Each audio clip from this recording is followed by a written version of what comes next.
So go on, tell us your story. How did you meet? Well, I first came here 4 years ago just as a spectator. A friend of mine called Brian Brown, who knows a Dunlop family very, very well, and he was always talking to me about coming to the Isle of Man. But I've always watched it on TV. I've always watched Michael's efforts all the way through, and really enjoyed his spectacular racing. So 4 years on, and then Michael comes to New Zealand, meets Gavin Sokolic, tells me about Michael's interest in the team and riding the sidecar and everything, and had this opportunity. So I was absolutely said yes. And of course, I'd love to meet Michael somewhere on the line if we could. But this year, the first time I actually met Michael was 2 minutes before he went out on the bike to race and win. That's the first time I met him. And what a nice way to meet, and what a brilliant day. Well, yesterday for me was just gold, because I didn't want to miss it in the end of the day. So, and everything kind of aligned for me because the race was actually supposed to start earlier, and that meant I would have missed it. I would have missed meeting Michael at that time. But that was our first meeting. Basically, I was standing by the bike, Michael coming up to jump on the bike and race, and we met. Oh, how's it going? Yeah, not bad, Oh, you got anything to do today? Yeah, well, we're going to do a few laps around there, and I'll have a beer with you afterwards, sort of thing. I just thought, we just met Michael, and I always said to the boys when Gar was going around, you only think you're famous until you see Carl walking about because he's swamped with people and people won't leave him alone. And I've never met Carl, you know what I mean, and he's helped out the team fantastically. And next thing, I've seen him in the line for 2 minutes, and I says, right, boss, I'll see you in an hour and a half. I'll be back in again. We'll go for a pint. And next thing, come in, we're in the winners' enclosure. We won a race. Oh, fantastic! Carl's helped me to get to my 14th TT. You know what I mean, and that's equal Mike Hillwood's record. And maybe me coming into the sport at this point now, at this time, gets people to understand of my passion for the sport and the reason why I support it so wholeheartedly. Because not many people in my business who even know about the Isle of Man TT, who know about sidecar racing, know about what we're doing, and they have no idea, no clue. Me coming here, it kind of opens their eyes into the reason why. Why are you here? And I said, well, I've been a petrol head since I can remember, but into racing and motorsport, and especially into the realm of where we are at the moment, especially new technology, it's all played a part of getting faster and being and safe and being going around safely. It's it does favour the brave being around here. I've never seen so much bravado, in motorsport. Did you get a buzz watching Michael yesterday? Oh yeah. It's kind of, I think it's harder for us as an outsider because, like I said, once he puts a helmet on the levers and the bike and he pulls the throttle, that's it. We can't do anything.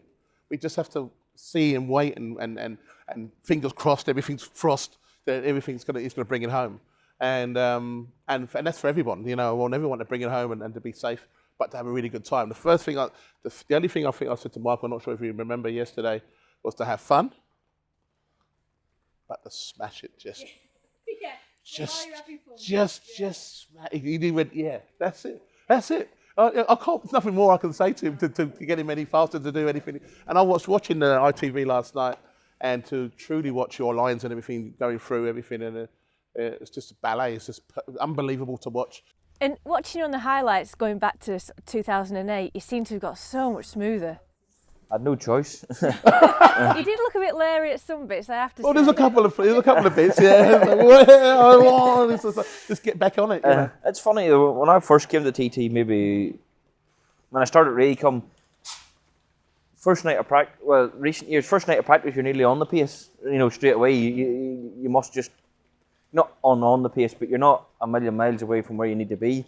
And it just takes bits here, small bits. But because it's so long around the course, obviously it's wee bits every time, there's like over 200 corners or something here, I think 200 and whatever it is. So from your first night of practice to your race pace, you could be 15 seconds, maybe 20 seconds, and 200 corners, out of them 200, it's 100th of a second everywhere. 20 seconds is from me going like this to doing that. It's just wee bits, small bits. You don't think to yourself, oh well, I've done that corner there in 5th gear, I should have done it in 6th. It doesn't work like that. It's a motorbike, my brain has function to ride a motorbike, so I got on my motorbike and my brain's just like, motorbike.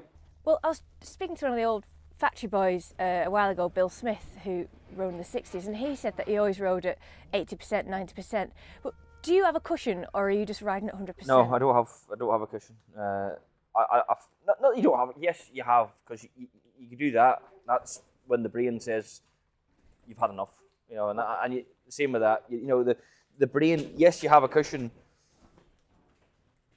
Where the cushion is, yeah, I keep pushing it to see. You know, I try even harder to push the cushion.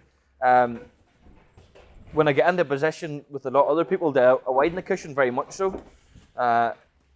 When I'm in a battle with people, do I take the cushion out and not worry about it? Yes. It's just different. You can take different approaches to different things. But yeah, it's funny. It's people's got a cushion, and I would like to sit here and say, no, I don't have a cushion. But when the throttle does that, obviously that's your cushion. You know, the brain has told you, look, you know, you might want to go on, but I'm not having it. So that's when the body decides to do that. So, but I haven't found yet just the last of it. There's a bit more yet. You're so focused, aren't you, that just watching you now, you're hands-on. A lot of riders now, they just rock up and jump on a bike and give their instructions, but that's not you, is it? You're quite hands-on with everything. Yeah, it's a bit strange, obviously. You know, I'm a bit different to everybody else. I think I'm the last of the, you know, riders that do it themselves, sort of thing. You know what I mean? And most everybody rocks up, tells them, look, I want this, that, the other, and then they disappear again. Where this bike here we won yesterday on was built in the workshop. You know what I mean? And it was all handcrafted. You know, there's brackets on there we made ourselves, just silly little things. And for me, you know, racing motorbikes has to be enjoyment. You know, obviously it's got a bit more commercialised this last few years, but for me, my enjoyment is build a motorbike that can win a race. That satisfaction must be so much deeper than just jumping on a bike and riding. Yeah, no, it's obviously, you know what I mean. It's a personal goal for me. You know what I mean. It's not. I've no big factories behind us. We build it all. Money comes out of our own pocket. There's no nothing. We just do our own thing, and you know, and it's to come in, you know, and we're not all corporate up or anything. We just come in, you know, we go for a few beers, and it's all great, and the whole team just pulled together nicely. It's quite old school in a way, because like when my dad was racing, which same time as your dad, that's how it was. You know, everyone had a garage in Onken, and that's how everyone did it. A very old school in that way, in the way you do things. Yeah. Would you always keep it that way? I like to try and, you know, it's for me, you know, a lot of other people look at racing as a job. You know, I don't look at it as a job. I look at it as it's my hobby. You know, that's what I enjoy doing. That's my thing. You know, and probably same with Carl with music. You know, if he looked at it as a job, I don't think he'd do it as long as he does it. You know what I mean? He just loves it the same way I love it. I just love my bikes. I love what I do, and that's what I want to keep doing. That, and you know, it's a lot of money to run the outfit, but the satisfaction overweighs is the money you spend afterwards. And going back to you matching Halewood, Hale was on Norton, Hondas, Ducatis. The range of bikes he rode was crazy, wasn't it? And it seems that your calibre, that you can also hop on different machines, and it seems that you're determined to keep switching machines. Is that the thinking, for example, switching to the Suzuki, is that the thinking behind it? Obviously, I've stayed with the Hickens as a couple of years now, and they've been good to me, and they're the same sort of breed as myself, you know, build the bikes at home, want to do it for the right reasons, and they want to win races, and I done the same. And with the new Suzuki, it was just a new challenge. If I'm honest with you, I was devastated the other day. Not devastated, that's a wrong word to use. It's not fair in using that word, but I was sick. You know, we nearly made the impossible possible. You know, I mean, came with a brand new motorbike, never seen a road, never done nothing. We'd done no miles in the motorbike. Bad week of practice. It wasn't possible to win a race. It just wasn't possible. There was no way it was possible for anybody to do it, because people were right there on bikes. I went out in the first lap, done 131 from a stand start. No grip. No grip, ready to go. Lap 2, I says, right, I'm doing this. And I have no doubt in my mind I would have. I have no doubt.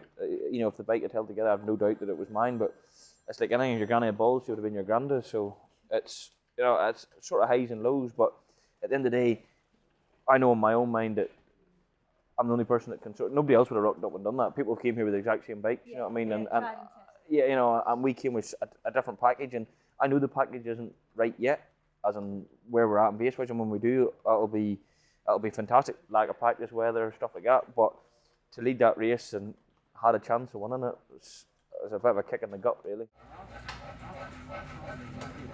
Last night I was reading an extract from your book, which I need to buy, but it was also about the challenges that you've had personally. Like racing's almost like a fraction of the challenge that you've had in terms of your personal life and helping out the family. I've just thought it's quite impressive the things that you've gone through to sort of keep everything going. Yeah, life's a real weird thing. Can hit you in every different direction. You can, when it's good, it's bad, it's bad, and that's just life is. And sometimes with motorsport and even with Carl when he's DJing, like, I'm not just saying this because Carl's here, I've always imagined what it's been like to stand on a stage and hundreds of thousands of people just just giving them that buzz. You know what I mean? They're just don't know what's going on, and the haze that Carl must get when he comes off the stage, giving people a buzz like that. It's a bit like me with racing.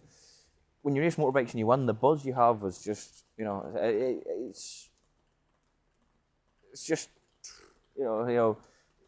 it's. People ever say, "Oh, it's like drugs." I've never have. I don't need to. You don't need to. It's been, I'm not,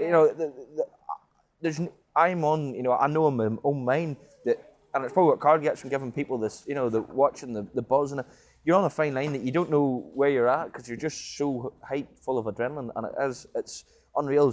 But with the highs, there's lows, and when you get that high, when you got to go low, it's a massive transition, and. Is it hard to not, when you're not racing, is it really hard in the winter? Or like when you're not DJing, is it really hard to withdraw from that, having that focus when you... Yeah, I mean, it's a bit different for me because I can actually work all the way through the year, or even, different countries. I mean, I live in Australia, Melbourne, so when I go over there, it's the summer and the whole thing continues again. I try to have a balance between family life, my own personal life, what I like to do. There's not enough hours in the day or enough months in the year for me to really do what I would like to do, but I do like being out there as a DJ. I do like performing, and that's the thing that gives me my buzz. That's the thing that's basically, am I able to do this as well from a financial point of view? Because obviously without my DJing and the money that I earn, I couldn't spend it in the way that I feel justified in some ways, and try and help everyone. I mean, even I'm helping Michael and his team here. We also help much younger riders in New Zealand through the High Song Cup, and it's really beautiful to see kids of 14, 15-year-olds riding the 250s up to 60-year-olds all on the same grid, which is awesome. I just love that. So for me, it continues all the way through based on what I like to do. So what I try to do now is just try kind of work as much as I need to work, so I can basically finance everything else around me that makes me happy and fulfilled. Oh, are you not a drag car, Carl? Yeah. I have to show you. I'll show you some video of it. It's a Mark 1 Capri. So I used to drag race a Mark 1 Capri in the 80s. Oh, right, okay. So now living in Australia, I mean, I'll talk to you more about my other stuff, but I got back in the chair, built the car. It's a small block Ford V8, over 2,000 horsepower. It's got a 101 mil turbo on it, and basically it's a 6-second 200 mile an hour car. And in its class, it's probably the fastest car in its class in Australia, with me driving it basically. Thing is like a rabbit at bam. As soon as I let the trans brake go and got it on boost, and I was sitting there, and I think to myself, what am I doing here? We've had an engine blow up and all sorts of things. So it's not well at the moment. But I was lucky enough not to use my extinguisher system because all the oil, when the engine blew, all the oil kind of went through the rockers and stuff, came over, went down onto the headers and then caught fire. Drag car probably is the same fire extinguisher in mine. I have a Mark II Escort at a rally. Yes. And you press some fire extinguisher and it goes... Where on the track are you kind of like most happiest? Where's your happiest place around the island? Where's that point where you're just like, that's the point? Or is it all of it?